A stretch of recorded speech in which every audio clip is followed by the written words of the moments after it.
Good afternoon, and thank you for joining Women at Ardent for our webinar on building your personal board of directors. I'm Allison Pollen, Director of Communications for UT Health East Texas. Before we begin, let's take a quick minute to review a couple housekeeping notes. If you previously attended one of these webinars, you'll know that all lines are muted, but we do encourage you to interact with our speaker and with each other via the chat function. At the conclusion of the presentation, we'll answer your questions. If this is your first Women at Ardent webinar, welcome. We're very happy you joined us today. We would like to invite each of you to share your feedback about working at Ardent by scanning the QR code on your screen. This will take you to the Comparably website, where you'll be asked to take a 2 to 3 minute survey. By doing this, it will help tell our story in our markets to attract more great talent while improving our culture and future outlook. Before we begin, I'd like to review the Women at Ardent purpose. Women at Ardent's purpose is to network with and learn practical solutions from Ardent's own women leaders, sharing industry knowledge and leadership experience. The goal is to support all women in our organization to overcome gender barriers and prepare themselves for leadership opportunities. In conjunction with our purpose, we're excited to announce a new Women at Ardent mentoring program set to launch in July. This program will be open to Ardent employees with the approval of your supervisor. Those interested can apply for the program as either a mentor or a mentee. The platform will help guide this professional relationship so both the mentor and mentee can meet their short and long-term goals. As we finalize our mentoring program details, we want to hear from you. Please email women@ardenthealth.com if you're interested in serving as a mentor, which is someone who acts as a guide to a mentee by offering advice, support, and helping them develop professionally. We look forward to sharing more details about how to become a mentor or a mentee at our next Women at Ardent webinar in June. So make sure you attend that webinar and sign up as a Women at Ardent subscriber. For our National Nurses Month and our Connect to Purpose today, we are celebrating all of our amazing nurses at Ardent. While we don't have time to share all of the wonderful comments that our patients share about Ardent nurses, we've highlighted some on the screen. Please take a moment to read these comments, and please add a comment into the chat to recognize and thank your own team members. We're so proud of our nurses who provide compassionate and exceptional care every day. Thank you for your selfless service, expertise, and dedication to our purpose of caring for our patients, their families, and one another. Today's webinar recommends creating your personal board of directors. A personal board of directors is a group of people willing to provide their true opinion or advice, opening your eyes to new ways of thinking. Our speaker, Carolyn Schneider, Ardent Chief Human Resources Officer, will provide tips on how to build your own board of directors and how it can nurture your success. Carolyn has been with Ardent since June 2021, and we're happy to have her join us today. Carolyn, I'll turn it over to you to begin. Well, first of all, good afternoon, everyone. And for those of you who are in a different time zone, good morning, if it's morning for you. I'm so honored to be here speaking to you today. Look forward to sharing this time with you. So, I started thinking about a personal board of directors after I read something, and I can't remember exactly where I read it, but it was a long time ago. And I thought about who I would want to be in that role. And when we think about a personal board of directors, it's not necessarily a structured board of directors like you might think for a company or a nonprofit, but it's much more a mental personal board of directors. So, selecting people that that you can go to, in times of need, in terms of helping you make decisions, that type of thing. But they don't meet together as a whole. You might meet with them one-on-one. They should be composed of a very flexible, dynamic, and diverse group of people. And it also may change over time. I know that mine has, depending on where you are in your career. They would be people who have varying capabilities so that they can help you see things from different angles. So I might go to one and ask the same question, and then go to another one and ask the same question to see the different perspectives and inputs that might lead me to. They can assist with career decisions. They can be people who open doors for you. They will definitely be people that can help you see blind spots and advise you. And then providing good advice and counsel. They will also be truth tellers. There'll be people that can offer support outside of your career. So I found myself putting together a personal board of directors for my husband's health decisions. He had some pretty dramatic health problems, and I didn't want to be alone, so I put together a board of directors for that as well. And they may also help guide you in your spiritual life. But most importantly, they're invested in you and they want to see you succeed no matter where you're going. Well, why do you need a personal board of directors? Well, women especially, I would say women and men need personal board of directors as you're navigating your career or even your life, honestly. Women, though, I think need to be more intentional because men naturally tend to build networks, informal networks on their own. It's just sort of the way that they communicate. For us women, sometimes we need to be a little more intentional because we tend to think about others first and then we'll think about ourselves. So, I suggest everybody who's aspiring to build their career put a personal board of directors together because life can be tricky. Career decisions can be unclear. What you might think is a great opportunity, having someone else take a look at it with you will help you sort of decide whether it's that good or not. And then I say 2 or 3 heads are better than one. And there are times that we don't feel confident in making generational decisions or life-changing decisions alone. We need the help of a board of directors and a sounding board. So when do you need a personal board of directors? When you're looking at career direction. I'll give you an example of one time that I really needed a personal board of directors, and it really worked out well for me. I was contemplating a decision to leave healthcare, and I had just gotten my MBA, and I was I had an offer from a global company that sells musical equipment. So for those of you who are in Nashville, you may know who this company is, but they had a reputation of having a pretty fiery CEO. And so I went to my board of directors and talked to them about the opportunity and said, hey, I'm thinking about taking this offer. It's a global company. It might be some great experience to use my MBA. But there's this leader there that has a reputation. What do you think?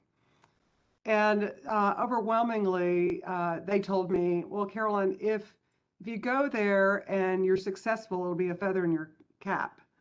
If you go there and you're not successful, everyone will know I'll fill in the blank with the name of the person. And so I thought, that's good advice. I'll go try it out. I'll get some different experience. And honestly, it turned out to be a really great move for me. It did not last long, but I did get some really good experience. I got to negotiate with the head of the Mexican labor union and really got to understand how a global organization works. So I think that the experience itself was really good. And they were right. It wasn't a blot on my resume. It was actually a good experience to add to my toolbox. So a personal board of directors can help you see things in a different way that you might not have looked at them before. They can also help you open the door for your next opportunity. If you build your personal board of directors correctly, or not correctly, but if it's diverse, many times you'll want to include someone who's like a connector or a networker, somebody who knows people that can help you as you think about where do I want to go next in my career. They can also help you through life events and health events. I mentioned having to build a second one for my husband's healthcare crisis. And so with that one, I called on some of his very best friends. I called on a healthcare executive who understands healthcare, and then his family members, his brother and his son, because there were issues that could have led down a different path where I would have had to make some very, very serious decisions, and I didn't want to be alone.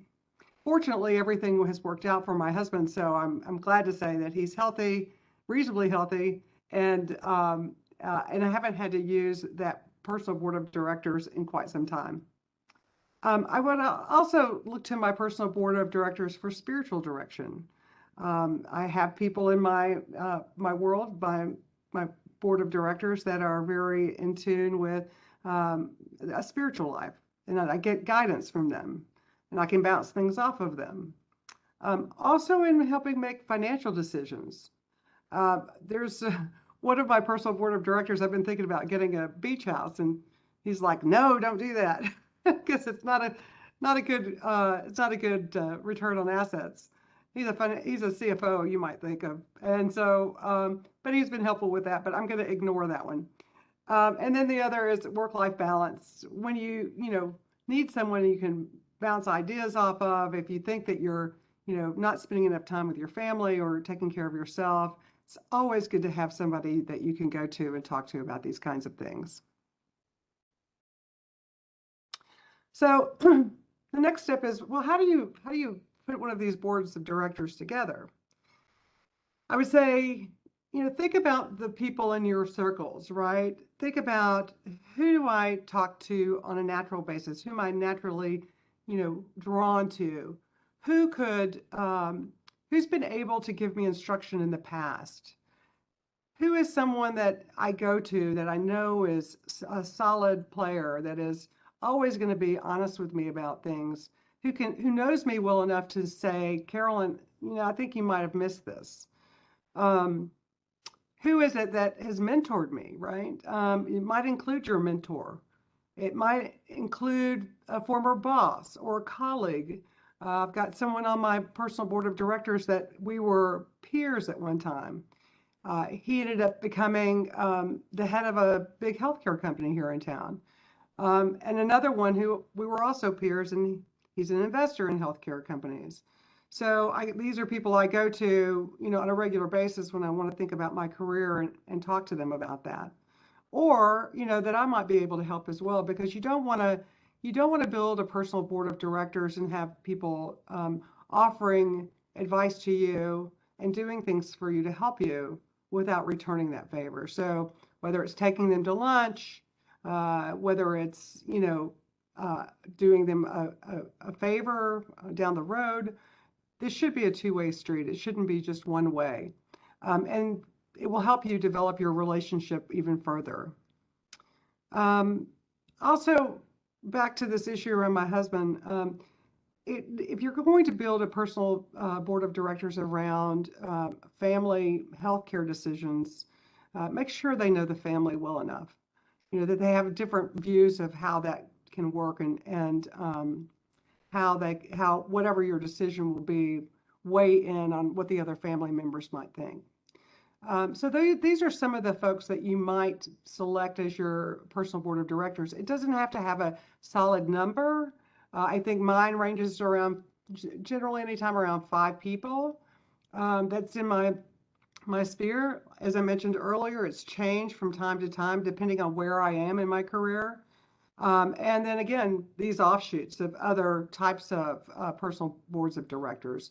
So it's really just assembling people and then asking them for their help, advice, and counsel when you need it. Like I said, have a coffee. And, it should be a naturally easy relationship, and, to help you, and that helps them as well. So who's on my personal board of directors? As I mentioned, I've got a couple of former bosses. I have former colleagues, and these people tend to be these very high performing leaders. And I guess I didn't really think about it when I selected them. I just thought about them as people that I went to for counsel. I'll give you an example. One of the guys that's on my board of directors, we worked together, and one day I was coming into work. I was in the parking lot, and I started to immediately go into this business question. And this person stopped me and he goes, "Wait, Carolyn." And I said, "Oh, I'm sorry." And he said, "Good morning. How are you?" And I realized I had this big aha. It was his way of showing me that, let's connect before we get into the business side. So it was a great and valuable experience that I've always remembered, and that was probably 20 years ago. This particular individual is still my go-to person, because I know that I can trust him to tell me straight and to tell me things that I'm not seeing, because for me it was it's like my direct way of going about things, and here he was slowing me down to say, let's connect first. And I appreciate that. That's been a big lesson for me. Then Then I have friends who are professionals. I have an attorney friend that I go to all the time, and she is just one of my trusted advisors.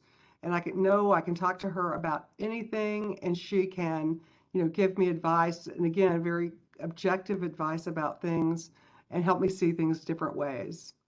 And then, as I mentioned, family members are on my personal board of directors, specifically for my husband's healthcare team.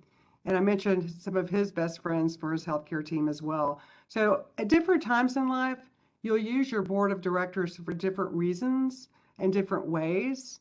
And as I mentioned, they will always change. It should be a dynamic group that are people that you can go to at any time and help you make some of these decisions that you might not have otherwise expected to make on your own.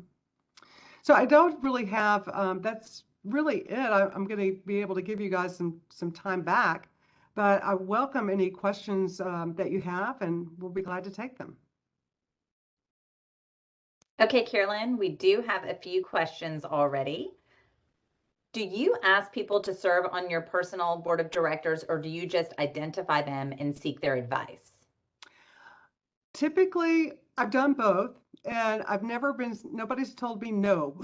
So that's the worst thing. The worst thing that can happen is somebody says, "No, I don't have time." But I've never had that experience. So, but I've done it both ways, where I might have people in my mind mentally. I know this is my go-to person for X, and this is my go-to person for Y. And I might go to both of them, or I might actually say, "Hey, I'm building a personal board of directors. I've done that before. And I'd love for you to help me by being a part of that." Do you serve on someone else's personal board of directors? And does that conversation feel different when they ask for advice? That's a great question. I believe I do. And again, when we think about a personal board of directors, it's a very informal type of board, right?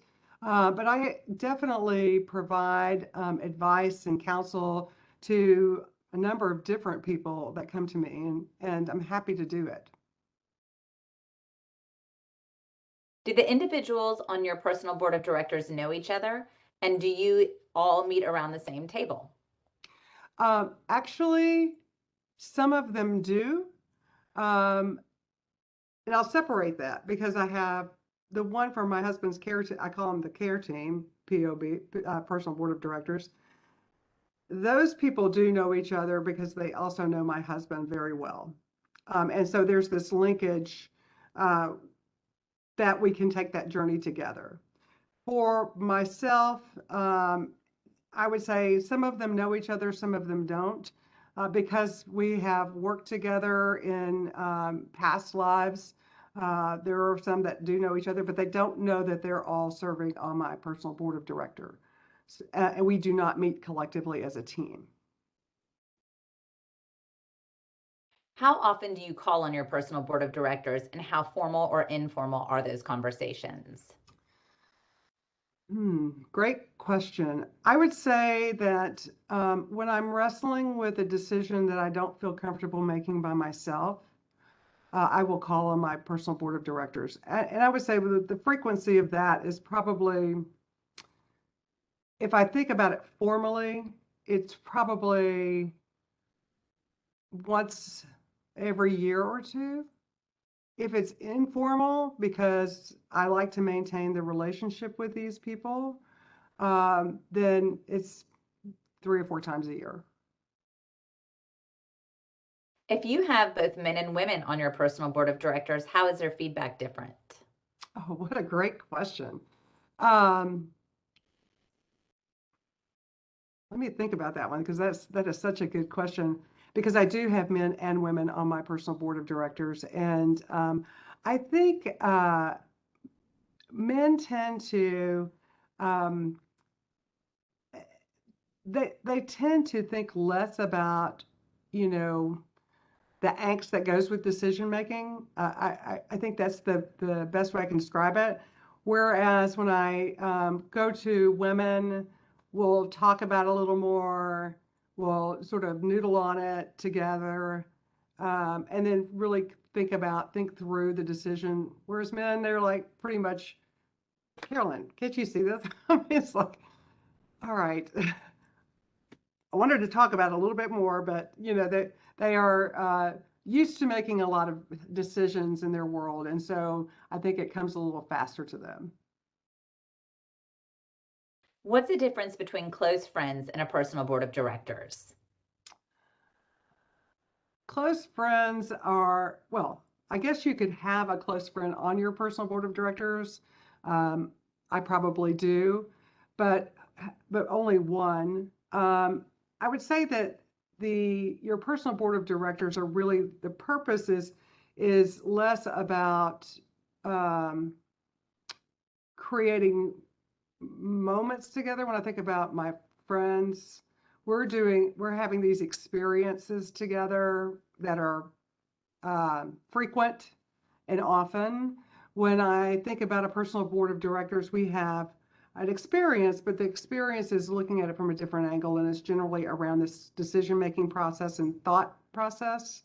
Whereas with my friends, I don't necessarily have to think about anything. I can just be, right? Especially my close personal friends, I can just seriously just be and not have to say anything, and can be still with them and not have to fill in the spaces, the white spaces of silence. Does that make sense? Can you explain how this is different from a mentor? I think the way I think about mentors, as a point in time.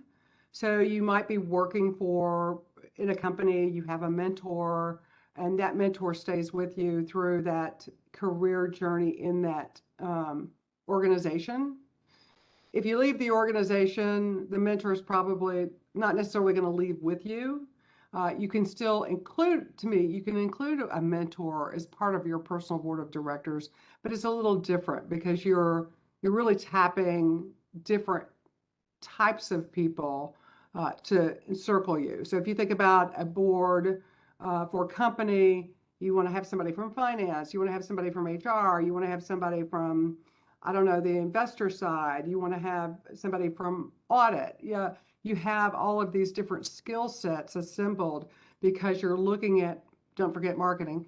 You've got all these different skill sets assembled to help drive the direction of the organization. So if you think about it that way, the same would hold true for your personal board of directors. You would want to get different skill sets to help drive you and help you develop as an individual. Because for the way that I look at it, from a personal board of directors, you're sort of driving your own career. When you've got a mentor, they're helping develop you. It's a push-pull kind of thought process in the way that I think about that. I'm sort of being intentional to make sure I have all these inputs, whereas a mentor will be intentional with me, right? And pulling me up, but not necessarily viewing all the other aspects of my life.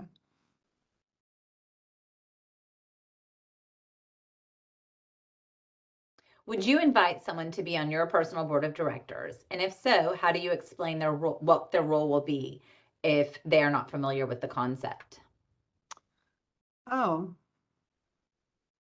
well, I think I would just invite them, tell them I admire their capabilities and them as a person.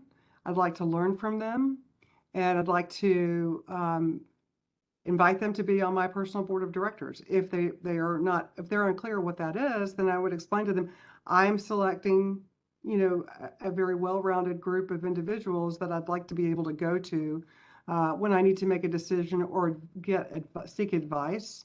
And since I am very, you're quite an accomplished person, and I admire the work that you've done. I think that you would make a great person for me to go to if you have the time. Certainly, and I might do that over lunch or coffee. I wouldn't just cold call somebody. It's like, okay, I'll go call Elon Musk and see if he can be on my personal board of directors. I don't think I'd want him, by the way, but he's a little flighty.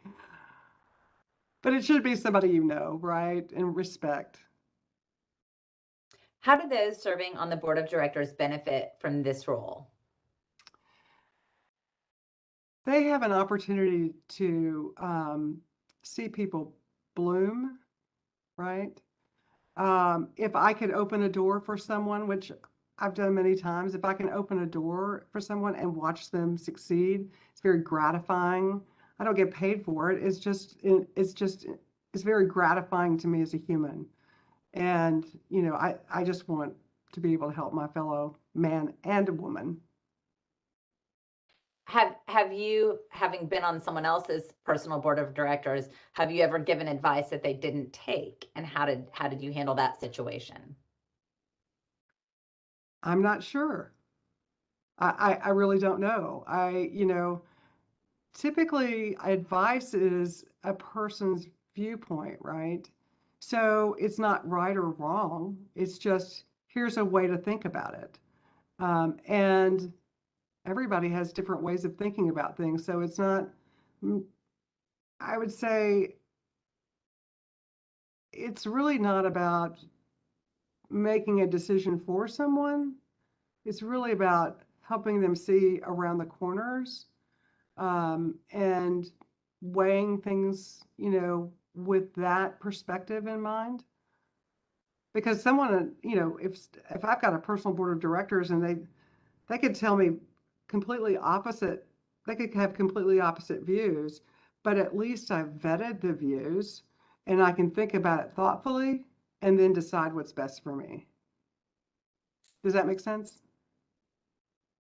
If you're making a career move, have you ever had to have a conversation about ending the relationship with your personal board of directors, being a part of your personal board of directors because of the career change?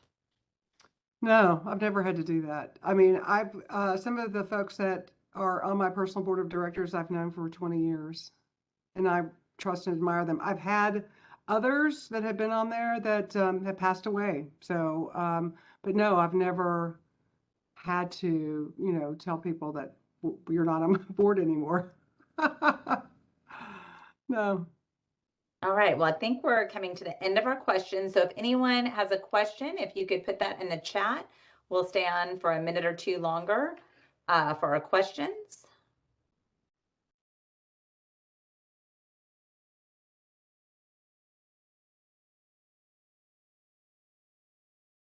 All right. Well, if you have any questions, I'll start wrapping things up. But if you have any questions, please put them in the chat. Oh, sorry. We just had one more come in. If someone is on your personal board of directors, if they let you down, what do you do? Carolyn? Yeah, I have Sorry. I have to say that's never happened.